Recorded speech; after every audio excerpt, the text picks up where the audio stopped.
अपने भाइयों और बहनों के छात्रों के लिए 26 दिन भूखा रहने के बाद 11 किलो शरीर ख़त्म हो चुका है, मसल्स चले गए हैं, ऑर्गन और दिमाग पर इरिवर्सिबल डैमेज लगभग होने के कागार पर पहुंचा है, और वो भी लद्दाख की कड़कती ठंड से दिल्ली की तपती धूप में बैठकर ये सब करने के बाद क्या मुझे किसी से कैरेक्टर सर्टिफिकेट लेनी होगी? मैंने तोड़ा तो किसके हाथों तोड़ा, उसके हाथों क्यों तोड़ा, इसके हाथों क्यों नहीं तोड़ा, क्या डील हुआ, क्या सौदा हुआ, ये सब मुझे जवाब देना होगा। क्या मुझे चरित्र प्रमाण पत्र लेने की जरूरत है कि मेरा उपवास पवित्र था? ये कहना है सोनम वांगचुक का, और ये बात कहने की जरूरत क्यों पड़ी है? बहुत बड़ा एक सवाल खड़ा हो गया। सोशल मीडिया पर लगातार जंतर मंतर की तस्वीरें वायरल हो रही हैं, और इस बात से कोई अनजान नहीं है कि वहां पर भूख हड़ताल पर सोनम वांगचुक बैठे हुए थे। 26 दिन तक उन्होंने कुछ भी खाया पिया नहीं था। अपनी भूख हड़ताल खत्म करने पर यूट्यूब पर एक बयान जारी करते हुए एक्टिविस्ट सोनम वांगचुक कहते हैं कि छात्रों के लिए 26 दिनों तक उपवास रखने, शरीर को 11 किलोग्राम वजन कम होने और लद्दाख की कड़ाके की ठंड से आकर दिल्ली की चिलचिलाती गर्मी में यह सब करने के बाद क्या मुझे किसी से इस बात का चरित्र प्रमाण पत्र लेने की जरूरत है कि मेरा उपवास कितना पवित्र था, मैंने इसे किसके हाथों तोड़ा, या मैंने कोई समझौता किया या नहीं। ऐसे लोगों को पैदा करने वाले देश पर शर्म आती है। जहां ऐसे घटिया विचार उपजते हैं, मैं किसी को दोष नहीं देता, क्योंकि आप में से अधिकांश को इस बात की जानकारी नहीं है कि मैं किन परिस्थितियों से गुजरा हूं। पिछले 1-2 हफ्तों में मेरा परिवार किन हालात से गुजरा है, इसलिए किसी की बात सुनने से पहले उनके बैकग्राउंड को जरूर देखें। क्या वे कोई द्वेष रखते हैं? क्या वे किसी ऐसी राजनीतिक पार्टी से हैं जो किसी दूसरी राजनीतिक पार्टी के प्रति द्वेष रखते हैं, या वे एक निष्पक्ष व्यक्ति हैं? यदि वे निष्पक्ष हैं तो निश्चित रूप से उनकी बात को जरूर सुने। ऐसा सोनम वांगचुक ने अपना अनशन खत्म करने के बाद बात कही है। सोशल मीडिया पर यह बयान उनका वायरल हो रहा है। तो आप क्या कहना चाहेंगे सोनम वांगचुक की इस बात को लेकर? अपने विचार जरूर बताइए कमेंट बॉक्स में, क्योंकि आपके विचार भी लोगों तक पहुंचने बहुत जरूरी हैं। और खास करके सोनम वांगचुक ने जो बात कही है कि ऐसे देश में ऐसी चीजें, ऐसे लोग जो पनप रहे हैं कि इतनी पवित्रता के साथ छात्रों के साथ खड़े रहना, अपने शरीर को कितना कष्ट दिया, वो भी किस लिए?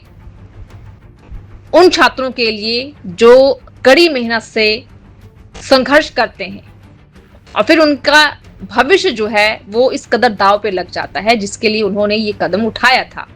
लेकिन अब उनके इस अनशन पर सवाल उठ खड़ा हुआ है। लोग पूछ रहे हैं कि कितना पवित्र था, इसलिए उनको ऐसा कहना पड़ा कि ऐसे लोगों को पैदा करने वाले देश पर शर्म आती है। तो सोचिए कि कितनी शर्म वाली बात है कि कोई भारत देश पर इस तरह की कटाक्ष करे, भारत देश पर शर्म महसूस करे। ये बात जो है उन सभी लोगों को, हमारे माननीय प्रधानमंत्री को भी जरूर सोचनी चाहिए। सोनम वांगचुक का सोशल मीडिया पर संदेश जारी करना यह आवश्यकता इसलिए पड़ी क्योंकि लगातार उनके अनशन खत्म करने पर, तोड़ने पर बवाल मच रहा है, जिसके बाद उन्होंने कहा कि मेरे अनशन तोड़ने पर बवाल क्यों? सोनम वांगचुक ने नया वीडियो संदेश जारी किया है। उन्होंने कहा कि मेरे अनशन तोड़ने पर बवाल क्यों हो रहा है? 26 दिन अनशन करने के बाद अब क्या ईमानदारी साबित करनी पड़ेगी? जिसके बाद उन्होंने अपनी बात रखी है। और आप क्या सोचते हैं? अपने विचार कमेंट बॉक्स में जरूर बताएं। अपने भाइयों और बहनों के छात्रों के लिए 26 दिन भूखा रहने के बाद, जिसमें कि मेरे 11 किलो शरीर ख़त्म हो चुका है, मसल्स चले गए हैं, ऑर्गन और दिमाग पर इरिवर्सिबल डैमेज लगभग होने के कागार पर पहुंचा है, और वो भी लद्दाख की कड़कती ठंड से दिल्ली की तपती धूप में बैठकर ये सब करने के बाद क्या मुझे किसी से कैरेक्टर सर्टिफिकेट लेनी होगी? कि मेरा अनशन कितना पवित्र था। मैंने तोड़ा तो किसके हाथों तोड़ा, उसके हाथों क्यों तोड़ा, इसके हाथों क्यों नहीं तोड़ा, क्या डील हुआ, क्या सौदा हुआ, ये सब मुझे जवाब देना होगा। मैं कल से अब तरल लिक्विड फूड ले रहा हूँ, पी रहा हूँ, तो थोड़ी सी शरीर में जान आई है।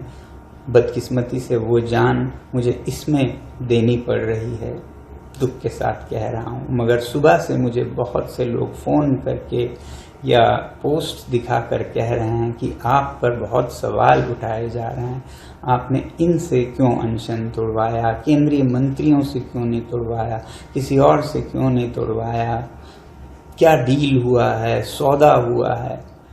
ये सब मुझे जवाब देना होगा। अगर सौदा करना होता, डील करना होता, तो क्या 26 दिन भूखे रहना पड़ता है?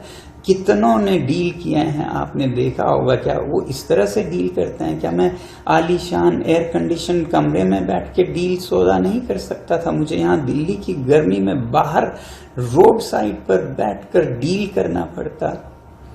धिक्कार है ऐसे देश पर जिसमें ऐसे दिमागों की उपज होती है, जिसमें से ऐसे नीच ख्यालात निकलते हैं।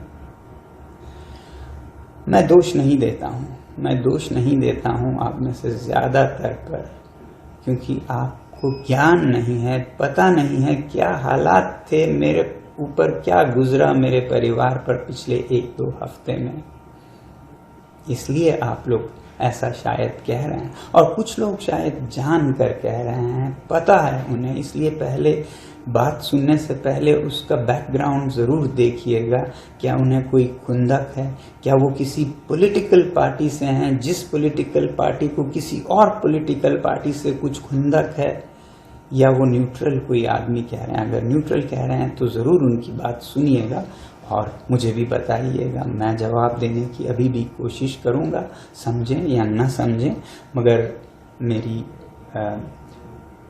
सद्भावना है और मेरा आपके साथ सिंपैथी है।